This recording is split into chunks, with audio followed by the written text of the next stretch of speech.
I would say the life in Bratislava is not so, motivating for people to come and to extend the city.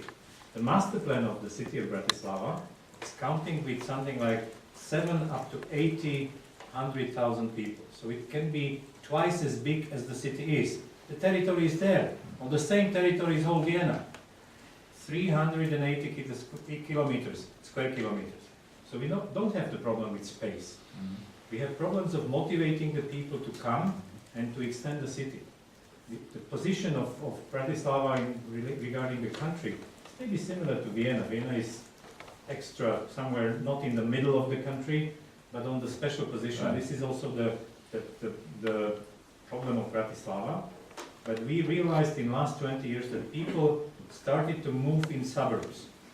The trend probably occurred also in Vienna, but I can see that in other cities. People moving to outside of the city, believing to have cheaper house there. You have a flat in the city, and for the same price you can afford a house around Bratislava. But then you will go 1 hour to work in the morning, and 1 hour back in the evening.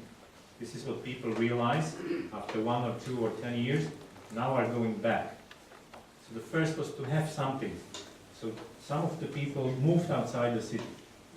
Because Kids, Raika, and some, these are only hundreds. I'm speaking about thousands. So this is probably why the number of people is stable, because many are coming. Bratislava has the lowest unemployment in all the country, 3.5%.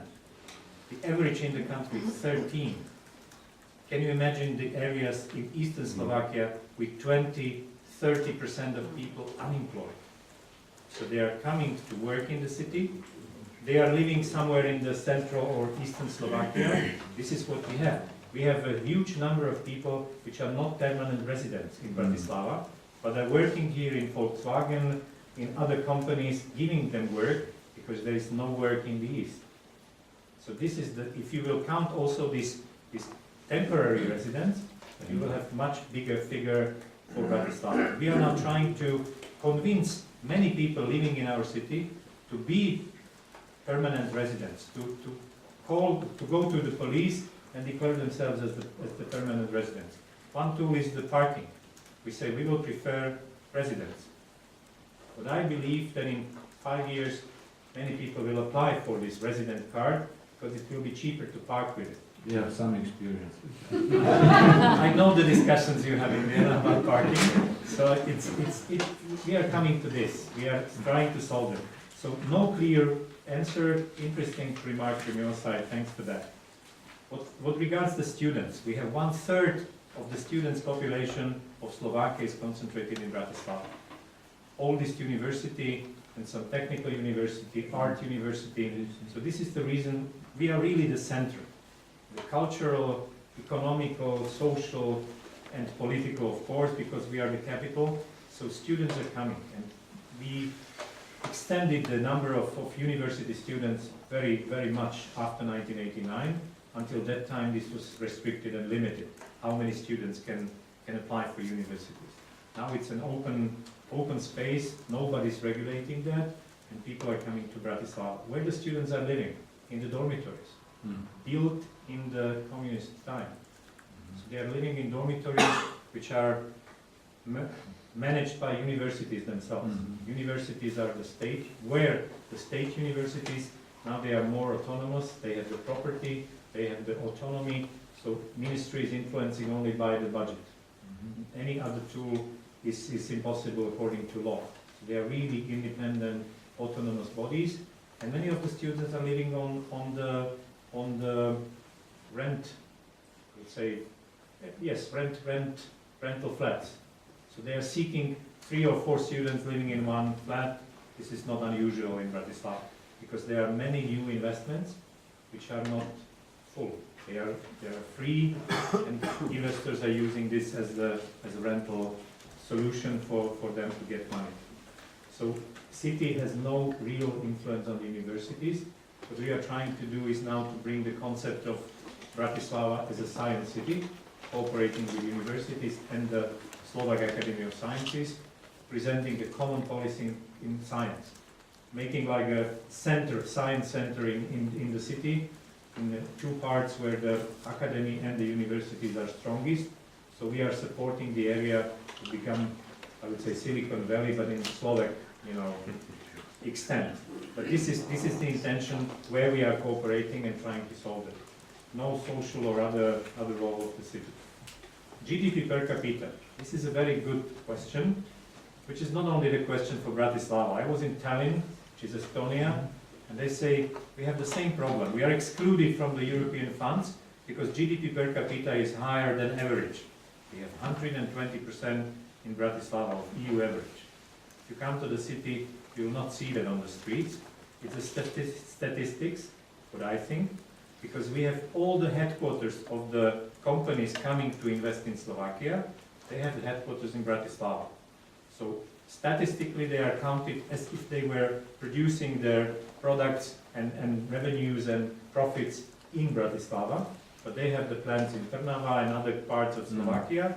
So statistically we are rich. I'm not saying there are no rich people in Bratislava.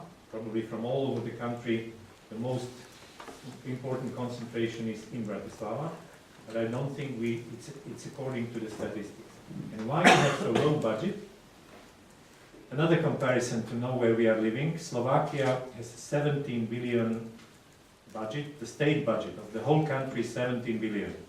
Compare it please to the 11 billion of Vienna. I know this is the richest part of Austria. 17 billion for the whole 5 million nation and 11 billion for Vienna. This is a difference. We are catching the gap from the communist regime. We are on the very low level in economic development. Austria was developing freely in democracy and free market economy, and this is the difference. This is where we are living.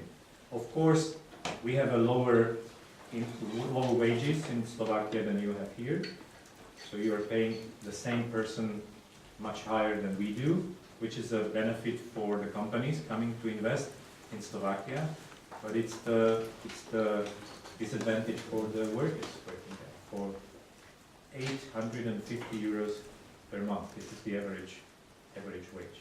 850. In Bratislava, it's something like 1,100. So the general average from the whole Slovakia is like this. It's not comparable with the averages, but this is the difference in economic development for 50 years after 1949, where the country went to the different system, and we can't catch this in such a short time. 20 years we are trying to get and have a larger increases in GDP than probably your country has. We are still not there. And the system of dividing the money to the municipalities in Slovakia provided by law, and there is a special, I would say, system regarding the big cities.